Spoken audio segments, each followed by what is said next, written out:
Welcome, everybody. We already are up to episode 3 of the RC Underground Radio podcast. And along with me, as always, Ryan. What's up, Ryan? Welcome. Well, hello. We had the Midwestern 200. The 18th running goes all the way back to 1981.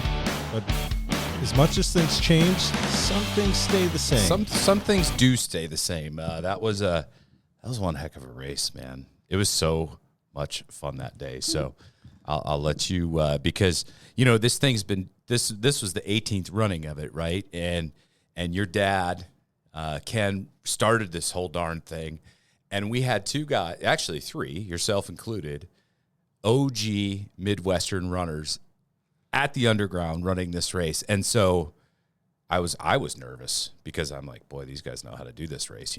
They got it. So it was a lot of fun. And so I'll let you kind of talk a little bit more about the history because, unfortunately, when you guys ran this race, I'm pretty sure I was still wetting the bed, underpants, and filling them. So I don't know much about that back then. But enlighten me a little bit on, some of the history of the Midwestern. Sure. Well, first of all, I'm glad to see that you're over that. Like that. Most days, as far yes. as I know. Most days. Happening. Most days. Yeah. Okay. That's great. So, yeah, it does date back to 1981. And the biggest difference with this race is that it's a long lap race and it actually has pit stops. Now, back in the day, we used to do cautions. We don't need to do that anymore because we have corner marshals. So that's fantastic. That actually made the race really, really interesting. And the strategies were all over the board, which was fun. So, but yeah, it dates back to 1981. 18th running. Again, we have to say running because not annual, obviously, because that's over 40 years ago. Right. But yeah, like we said, some things are new, but some things stay the same and amazing. Sure. I mean, you couldn't have wrote this story if you tried. So No. The inaugural winner of the Midwestern, who then comes back and wins it again in 83 and then again in 86, comes back 40 some years later. Right. And wins it again. Yeah, and you talk about lights out. It was pretty impressive the way he was able to wheel and just go through traffic. And not to mention, you guys were running different cars back then. Yes, you were running. I don't even remember what they called the batteries. Were they like nickel metal hydride? Yeah, nickel metal. Yeah. Yeah. So you're running nickel metal. They'd last for a few laps, which is why the whole pit stop thing. Yeah.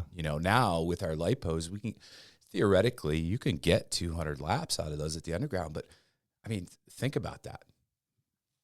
Race winner, first, had run 3 of them previously, right? And he comes out with a completely different car. Different batteries, right? Whole different strategy, but the fact of the matter remains he is still a Midwestern winner and just an absolute wheel man. So to do that, again, was pretty darn cool. Yeah, it was fun. It was fun to see. But, boy, we had a packed house in that basement. Every table was taken. We had some just tremendous drivers down there. And to just make that final 5, I think was something to really be proud of. You were in it. So we'll get your perspective in a little bit on what it was to be in the driver's seat for that deal, as well as, just our observation of the race itself. But, we could sit here and talk all we want, but there's a guy that really has all the intel on how this thing went down. So we are fortunate to have on the line the only 4-time winner of the Midwestern. Let's welcome in Nick Ciccone. Nick, welcome to the show. Hey, guys. How are you? We're doing good, buddy. So has it sunk in yet? It sunk in on the way home, that's for sure. And, they bought me a throne at the house here. So I'm speaking to you guys from the throne. No, it really, truly was sinking in. I think I actually texted you on the way home because it did. It sunk in on the way home. Yeah. The travel was treacherous. It was snowing real bad, and I had a lot of time to think. And I just reflected on, wow, that's a lot of years in between. And it was still just as fun that day as it was back in 1981. Probably, if not more fun this time. So Yeah, well, you got to admit okay. the competition was amazing. I mean, that we had to whittle down. We had to start it out with the D in the alphabet soup. 5 guys going for one spot, and let's talk about that for a minute. Yes. So I thought that, like, before the race, I was like, I wonder if there'll ever be a time somebody will go from survive the D main where only one guy goes on, and then go all the way. And I was even thinking just go all the way into a feature, not go all the way and then win it. And that's exactly what you did. So how did that all shake out? What kind of pressure was that intensity being in a D main that you had to win, not can't finish anywhere else? You had to win it to advance. Well, here's the funny part to that is there was no pressure because I actually thought I was only in like 2 heat races and then whatever the points move on from there, and then we go to the feature. And I guess I wasn't really paying attention to the format, and it really just kept happening where I said, "Oh, I'm racing again. I'm racing again." So in reality, I think what the strategy ended up being was I ended up having the most practice laps throughout the day. That's how I took it, and it ended up being a wild card winner. Yeah, and I mean that was a stacked D main. I mean, that D main could have easily been an A main, or been a feature. I mean, you and George and Jake Bolter and just a stacked deck of drivers. So, so then you come out of the D, then you got to go into the C. A little pressure off because 2 guys make it now. Right. And I can't remember it. Did you actually win that one too, or I think you finished second in that one, right? I think it was second. Yeah. Yeah, because I think Steve won that one, and then the 2 of you continued on then into the B. Yeah. The B, a little more pressure off because 3 of 4 made it. Yep. So that took a little pressure off. But then you guys had to jump right into the deep end of the pool and go 200 laps with 2 other great drivers, which was Ryan and then a new driver, Aaron Striblo, which that kid had it going. He's a wheel man. I mean, he's got his own track and he does his thing. Yeah, he was lights out. That was one guy that I was, going into it going, I don't know if I'm going to be able to compete against this guy. I wasn't so much worried about you, Nick, but right. Well, Aaron was the quiet, deadly one, I think, for the day. No doubt. Without a doubt. Right.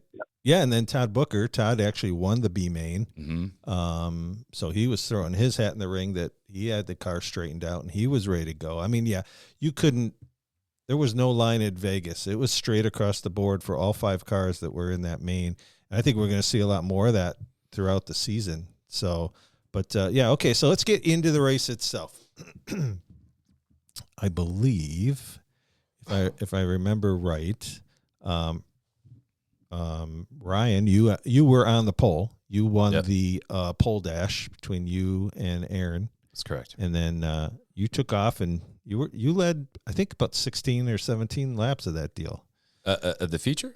Yeah, maybe. I don't remember. And that's the thing, right? So I think Nick was second, right behind me. And, for me, I know there's tons of talent behind me, right? So I get nervous. And my nerves really did kind of take off. I used maybe a little bit too much awesome sauce on my tires. I had some traction issues per se. And I certainly didn't want to destroy anybody's race running behind me, right? Because we just had such a blast throughout the day. I knew Nick had worked his way up from basically the bottom, right? And so didn't want to, get in anybody's way. So had some issues and those guys just got in front of me and it was lights out from there. I think I wound up finishing 5th in the feature. Yeah, but I think you had a car issue, didn't you, though? Because I think, didn't you pull into the pit area for a lap or 2? Yeah, I did. I made a quick shock adjustment and tried to make it a little bit better. But it was tough because you had Steve, Nick, right, Aaron, and Todd, and those guys were just so darn quick. You couldn't catch up, right? I mean, I made up a few laps, but that was an awesome race. Yeah. So Nick, everybody was kind of, I would say 3 of the 5 cars in the field were really having a traction roll issue, as Ryan pointed out, just who would ever think we'd have too much traction on a foam track, right? But Yeah. boy, that track really comes in throughout the day. All that sauce, she really gets tacky. But you didn't seem all day to have that issue. I mean, don't give away your secrets, but is that true? Were you just throttling the car differently, or what was going on there? Because your car just seemed to be stuck all four corners. Well, actually, in the heat races, I was running the box tires without realizing that they were different, and I felt like I was a little bit all over the place. But I actually liked that feel biting into the turns. And then it wasn't until, I don't even remember, I think it was right before I was changing it. I think I changed the tires early on or something. I can't even remember, but it changed everything. And it was just the way the car, I put it down and it was hitting in every corner and nothing. There was no traction roll. And what I was seeing throughout the race was I kept my eye basically on each car, and it seemed like each car, I feel like I didn't win the race. I actually feel like everybody lost the race. I don't know if that makes sense, but every car seemed to start having either a roll issue or a mechanical issue or something go wrong. And I felt like my car, nothing was happening. I was avoiding wrecks left and right for unknown reasons. My car wasn't rolling. And while everybody else was going into the pits and rolling, I was gaining some ground, and it gave me a little bit of freedom to a little bit relax in the end.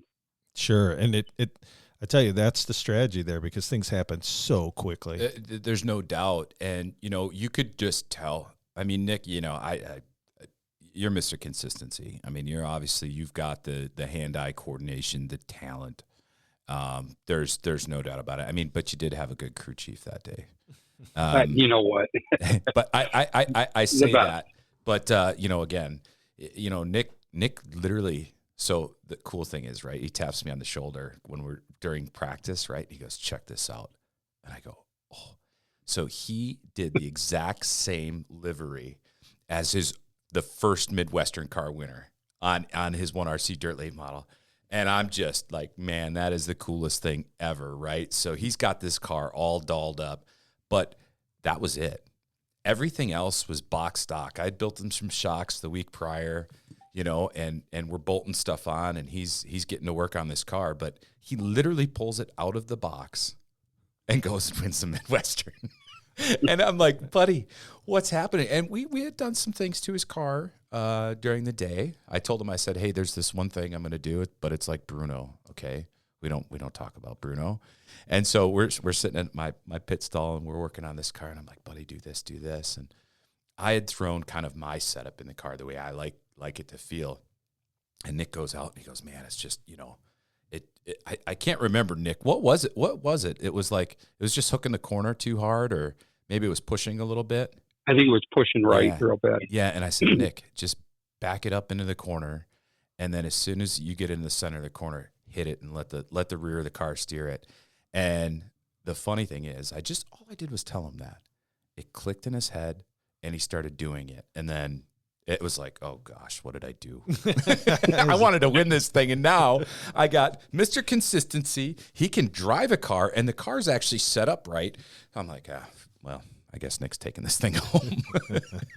But no, it was so much fun just to see him go. Nick, I say him, like you're not present, but just to see you come from that field and what that race meant to you guys, right? Growing up as kids, it was that thing that kind of kept you out of trouble.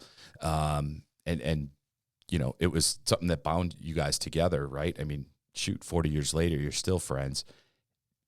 To have you come out and win that, man, it was such cool. It was just neat. It was kind of emotional. Like I was on the way home driving through the same snowstorm you were.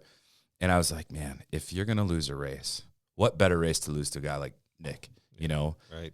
Because you're probably the most humble racer I've ever raced against.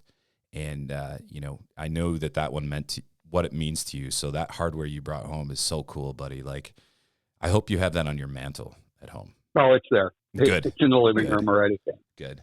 Yeah. And it's funny because over the years, things like that, I had I had a 10-year fire department career. We just had a conversation the other day about it where I won some awards, got some certifications, some plaques, some whatever. And quite honestly, I don't even know whatever happened to them from the day I got them. I put them away in a file cabinet, I think, and really never looked back on them.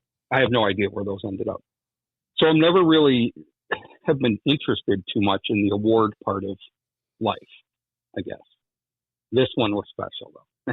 This one meant a lot.